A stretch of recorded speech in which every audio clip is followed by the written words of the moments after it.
മാന്യ പ്രേക്ഷകർക്ക് എൻ്റെ പ്രണാമം.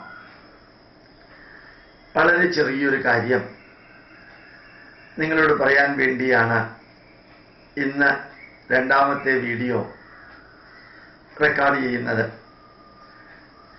കുറേ ദിവസങ്ങൾക്ക് മുമ്പ് ആലപ്പുഴയിൽ ചെന്നപ്പോൾ ഇന്ത്യൻ ഇൻസ്റ്റിറ്റ്യൂട്ട് ഓഫ് സയന്റിഫിക് ഹെറിറ്റേജിൻ്റെ ആലപ്പുഴ ജില്ലയിലെ കോർഡിനേറ്ററായ ശ്രീ ഗോപാലകൃഷ്ണൻ ജി ഒരു കമ്പ്യൂട്ടറിൻ്റെ സ്ക്രീനിങ്ങിൽ എനിക്കൊരു വീഡിയോ കാണിച്ചു തന്നു. ആര്യാടൻ മുഹമ്മദ് സാറ് സൗദി അറേബ്യയിൽ ചെന്ന് ഭാരതത്തിലെ മുസ്ലിങ്ങളുടെ പൈതൃകം വിവരിച്ചതിനെക്കുറിച്ചായിരുന്നു ആ വീഡിയോ. വളരെ രസകരമായിട്ട് തോന്നി. ഒരു മുസ്ലിമായ അദ്ദേഹം എടുത്ത് പറയുന്നുണ്ടായിരുന്നു, നമ്മുടെ എല്ലാം പൈതൃകം ഹൈന്ദവ പൈതൃകമാണ്, നമ്മുടെ എല്ലാവരുടെയും രക്തം ഹൈന്ദവ രക്തമാണ്, എൻ്റെ വാപ്പാന്റെ വാപ്പാന്റെ വാപ്പ ഹിന്ദു ആയിരുന്നു, അതുകൊണ്ട് എന്നിലുമുള്ളത് എൻ്റെ വാപ്പാന്റെ വാപ്പാന്റെ സംസ്കാരമായിട്ടുള്ള ഹിന്ദു സംസ്കാരമാണ്. ഭാരതത്തിൽ ഹിന്ദുക്കൾ ഉണ്ടായിരുന്നത് കൊണ്ട് മാത്രമാണ് മുസ്ലിങ്ങൾക്ക് ഇത്രയും സന്തോഷത്തോടു കൂടി ജീവിക്കാൻ സാധിക്കുന്നത്. ഈ മുസ്ലിം മതപരിവർത്തക മിഷണറിമാരെയും സെന്റ് തോമസിനെ പോലെയുള്ളവരെയും എല്ലാം ഭാരതം രണ്ട് കൈയും നീട്ടി സ്വീകരിച്ചത് കൊണ്ട് മാത്രമാണ് ഭാരതത്തില് ഇന്ന് മുസ്ലിങ്ങൾക്കും ക്രിസ്ത്യാനികൾക്കും വളരെ വളരെ നല്ല രീതിയിൽ ജീവിക്കാൻ സാധിക്കുന്നത്.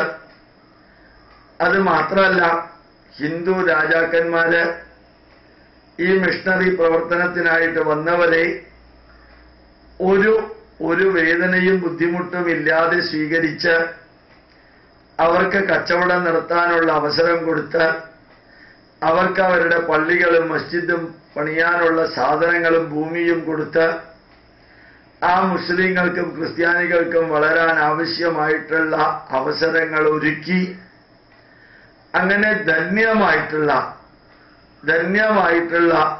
ഒരു ജീവിതം ലോകത്തില് ഒരു കുടിയേറ്റ മതക്കാർക്കും ലഭിക്കാത്ത അത്രയും ഭാരതത്തിൽ ലഭിച്ചത് ഇവിടുത്തെ ഹൈന്ദവരുടെ ഉജ്ജ്വലമായ നന്മ നിറഞ്ഞ മനസ്സ് ഉണ്ടായിരുന്നത് കൊണ്ടും ഉള്ളതുകൊണ്ടും മാത്രമാണ്.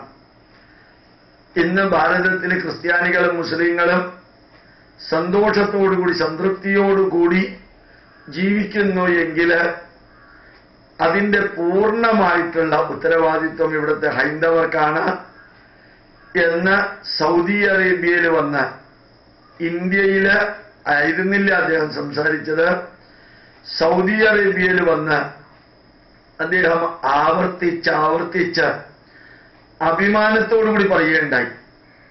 അദ്ദേഹം അത് വിവരിച്ചുകൊണ്ടിരിക്കുന്നതിനിടയ്ക്ക് ആ വീഡിയോയിൽ ഞാൻ കണ്ട കാഴ്ച, ഒരാൾ ഇദ്ദേഹത്തിനോട് ചോദിക്കുക, ശബ്ദം മാത്രമേ കേൾക്കുള്ളൂ, കാഴ്ച കാണാൻ സാധിക്കില്ല. ഒരാൾ ചോദിക്കുകയാണ്, അങ്ങയുടെ പേരെന്താണ്? അതിന് മറുപടി പറഞ്ഞത് ആര്യാടൻ മുഹമ്മദ് എന്നാണ്. വീണ്ടും അദ്ദേഹം പറഞ്ഞു ആര്യാടൻ മുഹമ്മദ്.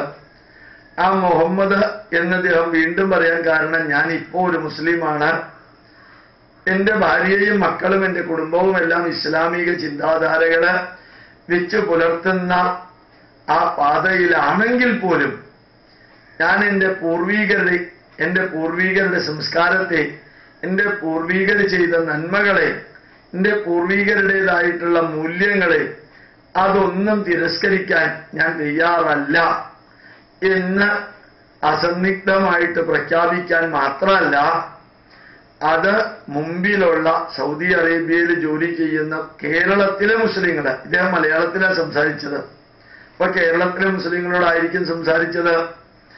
ആ കേരളത്തിലെ മുസ്ലിങ്ങള് അവർക്ക് വേണ്ടി, അവരുടെ പൂർവികർക്ക് വേണ്ടി കേരളത്തിലെ ഹിന്ദുക്കൾ ചെയ്ത നന്മകൾ കൂടി ഓർമ്മിക്കണമെന്ന് ആവർത്തിച്ച് പറയുന്ന ആ വീഡിയോ കേട്ടപ്പോ ഈ കേരളത്തിലെ മുസ്ലിങ്ങള് അദ്ദേഹത്തിന് പറയുന്ന വരികള് എന്നെങ്കിലും ഒന്ന് കേട്ടിരുന്നു എങ്കിൽ എത്ര ധന്യമാകുമായിരുന്നു എന്ന് തോന്നിപ്പോയി. കുറേ കാലങ്ങൾക്ക് മുമ്പ് ഒരു ഹൈന്ദവ പരിപാടി തിരുവനന്തപുരത്തെ പുത്തരിക്കണ്ടം മൈതാനിയിൽ സംഘടിപ്പിച്ചപ്പോൾ കുറെ RSSകാരാണ് സംഘടിപ്പിച്ചത്. ആ RSSകാർ സംഘടിപ്പിച്ച ആ ഹിന്ദു സമ്മേളനത്തില് ശ്രീ ആര്യാടൻ മുഹമ്മദ് സാറ് ഇതേപോലെയുള്ള കാര്യങ്ങളാണ് വെട്ടിത്തുറന്ന് സുദീർഘമായി പറഞ്ഞത്. കുറെ വ്യക്തികളിലെങ്കിലും ഇപ്രകാരം ഒരു മാറ്റം വരുന്നത് ശുഭോദർക്കമാണ്. പണ്ട് ഒരു മുസ്ലിം മന്ത്രി കാസർഗോഡ് നെറ്റിയില് ഒരു കുങ്കുമം തൊട്ടു എന്ന കാരണത്താല് അത് വളരെയധികം വാദപ്രതിവാദങ്ങൾക്ക് കാരണമായി. അവസാനം അദ്ദേഹം ക്ഷമാപണം വരെ പറയേണ്ടി വന്നു, നെറ്റിയില് കുങ്കുമം തൊട്ടു എന്ന കാരണത്താല്. പക്ഷേ ഇദ്ദേഹം സൗദി അറേബ്യയിൽ ചെന്നും അതുപോലെ കേരളത്തിലെ വിവിധ ഭാഗങ്ങളില് ഹൈന്ദവ പരിപാടികളിൽ പങ്കെടുക്കുമ്പോഴും വളരെ വ്യക്തമായിട്ട് അടിപതറാതെ താൻ പറഞ്ഞ കാര്യങ്ങളിൽ ഉറച്ചു നിൽക്കുകയും കൂടുതൽ ഗഹനമായും കൂടുതൽ വ്യാപ്തിയോടെയും ആ പറഞ്ഞത് ഉദാഹരണ സഹിതം വീണ്ടും വിവരിക്കുകയും ചെയ്യുന്ന ഒരു കാഴ്ച, ഒരു വിവരണം കാണാനും കേൾക്കാനും എനിക്ക് സാധിച്ചപ്പോ ഒരു വലിയ ആത്മസംതൃപ്തിയാണ് എനിക്ക് തോന്നിയത്. ഇങ്ങനെ കുറെ മുസ്ലിങ്ങളിൽ മാറ്റം വരുന്നുണ്ട്.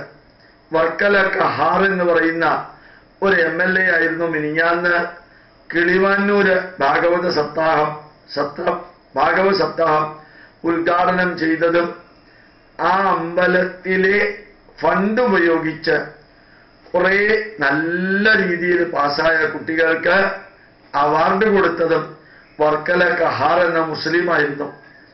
ഞാൻ കുറച്ചു മുമ്പ് പറഞ്ഞതുപോലെ എറണാകുളത്ത് ആലുവായിൽ നടന്നുകൊണ്ടിരിക്കുന്ന ഭാഗവത സത്രം ഉദ്ഘാടനം ചെയ്തത് ഒരു കോൺഗ്രസ് മുസ്ലിം മന്ത്രിയും ഒരു കോൺഗ്രസിലെ മറ്റൊരു മന്ത്രിയുമായിരുന്നു. അത് അവർ ഉദ്ഘാടനം ചെയ്ത് പോവുകയും ചെയ്തു. പക്ഷേ കുറേ മുസ്ലിങ്ങൾ അവർക്ക് ഇലക്ഷന് ജയിക്കാൻ വേണ്ടിയാണോ വോട്ട് കിട്ടാൻ വേണ്ടിയാണോ അതൊന്നും എനിക്ക് അറിഞ്ഞൂടാ. പക്ഷെ സാധാരണഗതിയിൽ ഞാനല്ലാതെ മറ്റൊരു ദൈവം നിനക്ക് ഉണ്ടാവരുത് എന്ന് പറഞ്ഞുകൊണ്ടിരിക്കുന്ന ക്രിസ്ത്യൻ, മുസ്ലിം, സെമറ്റിക് മതങ്ങളിലെ കുറെ പേരെങ്കിലും ഇതെല്ലാം കാണാനും കേൾക്കാനും വരുന്നു.